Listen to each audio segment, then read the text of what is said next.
இப்போ நம்ம குறவை மீன் குழம்பு தான் வைக்க போகிறோம். சிம்பிளாக டேஸ்ட்டாக எப்படி பண்ணுறதுன்னு பார்க்க போகிறோம். குறவை மீன் 1/2 கிலோ எடுத்திருக்கேன். இப்போ எப்படி செய்யலான்னு பார்க்கலாம். அடுப்பு பற்ற வச்சாச்சு. எண்ணெய் சட்டியில் கொஞ்சம் கோல்டு வின்னர் இந்த மாதிரி எண்ணெய், உங்களுக்கு என்ன எண்ணெயோ ஊற்றிக்கோங்க. நல்லெண்ணெய் எது வேணாலும் யூஸ் பண்ணிக்கலாம். கொஞ்சம் நல்லெண்ணெய் 2 ஸ்பூன் ஊற்றுறேன்.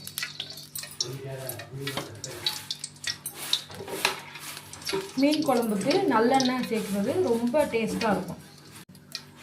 எண்ணெய் காஞ்சிடுச்சு. கடுகும் வெந்தயமும் எடுத்துருக்கேன், போட்டுடலாம்.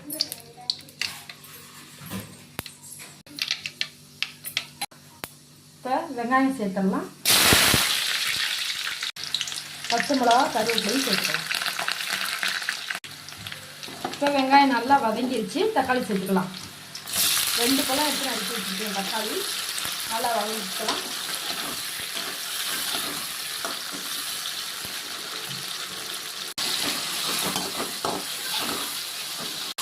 இப்போ குழம்புக்கு தேவையான உப்பு சேர்த்துக்கலாம். தக்காளி நல்லா வதங்கி வைக்கணும். இப்போ நல்லா தக்காளி வதங்கிடுச்சு. இப்போ நம்ம மிளகாத்தூள் சேர்த்துக்கலாம். மிளகாத்தூள், தனி மிளகாத்தூள் 1.5 ஸ்பூனு, மஞ்சத்தூள் 1/4 ஸ்பூனு, குழம்பு தூள் 2 ஸ்பூனு, வீட்டு குழம்பு தூள், மல்லித்தூள் 1/4 ஸ்பூன் போட்டுருக்கேன். இது குழம்பு தூள் எல்லாமே சேர்ந்துருக்கு. இருந்தாலும் கொஞ்சம் திக்னஸ்காண்டி போடுறேன். இப்போ நல்லா அதோட எண்ணெயோடு சேர்த்து தக்காளி வெங்காயத்தோடு வதக்கிக்கலாம்.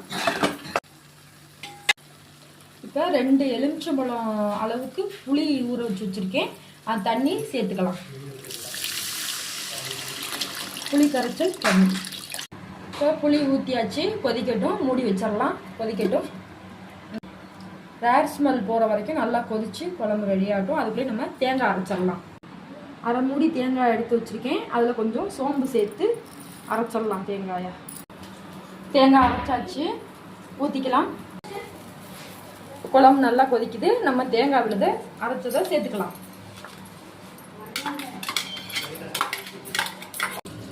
மீன் குழம்பு நல்லா கொதிச்சுட்டு இப்போ நம்ம மீனை சேர்த்துக்கலாம்.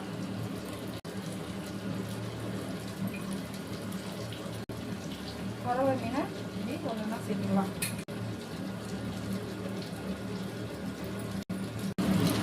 கட்லா மீன் பொரிக்கிறதுக்கு எடுத்துருந்தேன். அதோட தலையையும் சேர்த்துக்கலாம். மீன் பொரிக்கிற வீடியோ இன்னொரு இதில் போடுறேன். மீன் பொரிச்சிட்டு